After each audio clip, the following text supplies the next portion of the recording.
Good morning, my name is Nancy Schell. I've lived in the Athens community for almost 41 years now. I retired from Ohio University College of Osteopathic Medicine after spending my entire career there in various positions, but the most beautifully rewarding one was growing into the AmeriCorps program, COMCorps, which I always say is my baby because my boss at the time, Carol Klein, and I wrote a planning grant in 1999, and it was accepted, and as of 2000, we started an AmeriCorps program from thin air. Well, it was interesting how we started the program. Actually, our department, Community Health Programs, began in 1994 with the advent of the purchase of a 40-foot mobile van. Thanks to Ted Strickland, who recognized that we needed some rural health care outreach in Southeast Ohio. And at that time, Clinton was president, and he recognized the need for increased childhood immunization rates because we actually had rates that were pretty abysmal, and they were no better than some countries who have a lot less access to resources than we do. So in 1994, community health programs began with the impetus of providing immunizations to 28 Southeast Ohio counties that were in Appalachia. And that was also the year that Clinton signed the bill into law to begin AmeriCorps. So Ohio University applied for an AmeriCorps grant through Terry Hogan. He was the dean of students.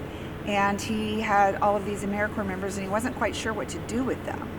So he asked our department if we would be interested in sharing them. And so 1 or 2 days a week, we had his AmeriCorps members, and one of our department members found an interesting activity online, a puppet show about immunizations.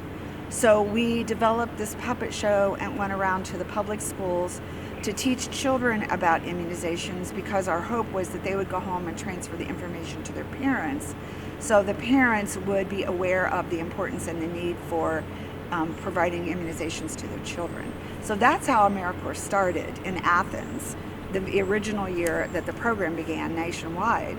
And then subsequent years, between 94 and 99, we did a education award only program where I basically had interns from community health programs and other related majors who would come and do work study opportunities in the department. And then our department was asked by the public schools to come out and do lice screenings, because at that point in time, lice was a huge issue in our school population, and the policies were that if children had lice, they were not allowed back in school. And so we had very high absenteeism in public schools due to parents not being able to eradicate lice. So our department took on a contract with the schools, and we went out and did lice screenings and lice mitigation, helping educate families, and provided opportunities for them to get lice cleaning supply resources in the community. We partnered with some pharmacies to get low-cost products. And then from there we thought, oh, we should apply for this AmeriCorps grant, or we were asked to by the state. And the primary focus at that moment was to be lice. But it's like, okay, we cannot have 10 full-time people doing lice. So I come from a public and community health background. I grew up rural. I lived in rural situations the majority of my life. And as a community health professional, we needed to provide better access to health care, better health education, better health screenings. We had many schools that did not have school nurses, and so kids did not get vision screenings, hearing screenings. The health department provided some dental sealant programs. The public health education in the classroom for health at all grades was abysmal, partly because Ohio was one of the most lacking states in updating their state curriculum for health. So it was very lackadaisical, and every school system basically could do as little or as much as they chose, and health was seen as an afterthought. And it's like, okay, health is an important marker for us to be able to have educated people, because if children aren't in school and they're not healthy, they're not going to learn. So one of my peers from the health department, Ruth Dudding, and I met with the superintendents of all the schools in the county to try and impress upon them the importance of making sure kids ate well, they had plenty of exercise, that their families had access to health resources. And because we are a siloed society, they had a hard time connecting that initially. But once we started talking about educational outcomes and showing them some research about how students who are healthy have better education outcomes, they became on board. So that very first year that we had the planning grant, my job was to go connect with community organizations, schools, nonprofits, to sell the program. So the program was an evolutionary program that started out with lice, but we ended up doing vision screenings in the schools, hearing screenings in the schools, partnering with community health professionals. We did health education in the classrooms. We organized health fairs that kids would come through, and we would teach them how to brush their teeth and talk about poison control. We participated in multiple community activities and events. And the beautiful thing that happened, not only did we provide access to care, health education, and health information and resources and screenings, but we networked with all of our partners, which included places like Good Works, which is a facility for people who are transitional housing people, homeless people, to Big Brothers Big Sisters, to the WIC department, to the health department, to all the public schools. And we found that they did not know how to share resources adequately because they didn't know what was out there. So as a result, our AmeriCorps members were able to do networking with each other and consequently out to the larger organization to be able to access resources on a much higher level than we ever thought possible.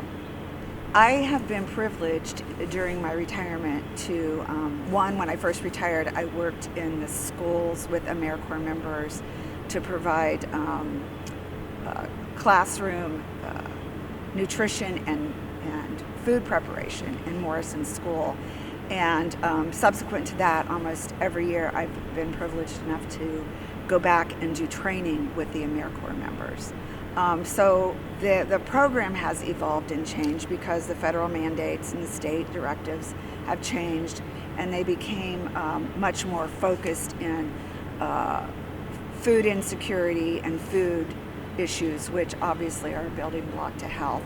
But now they're reverting back to more whatever the community needs. So there are federal and state things that have guided the changes in the program, as well as I see a difference in the population that are becoming AmeriCorps members. When I ran the program, there were a lot of recent OU grads, people that were thinking about grad school, people who didn't want to leave Athens because they loved it so much, people that were interested in medical school, people that wanted a gap year or two to, one, figure out what they wanted to do, and two, not leave this beautiful community. But I see people now in the program being more, people that are more non-traditional, people who are trying to look at things from a more global perspective and problem solve things locally and in a larger scale, using art, using creativity, using non-traditional practices to get there. And I think COMCorps is a great jumping off place because it builds community within the organization. AmeriCorps, I have had AmeriCorps members that have gone on to marry one another and have families. I have a lot of AmeriCorps members that were in the program who are now community leaders in Athens. I think we are still building that kind of a model, but it's in a much more non-traditional way. And this year when I got to spend some time with the members at Stroud's Run doing an activity with them during orientation, they were people who were very bold in their desire to change the world outside of the box. So I really, really appreciate that. I don't know the day-to-day goings-on of the program as much as I did in the past, but I think it's evolving to reflect the possibilities in much broader ways than it was initially.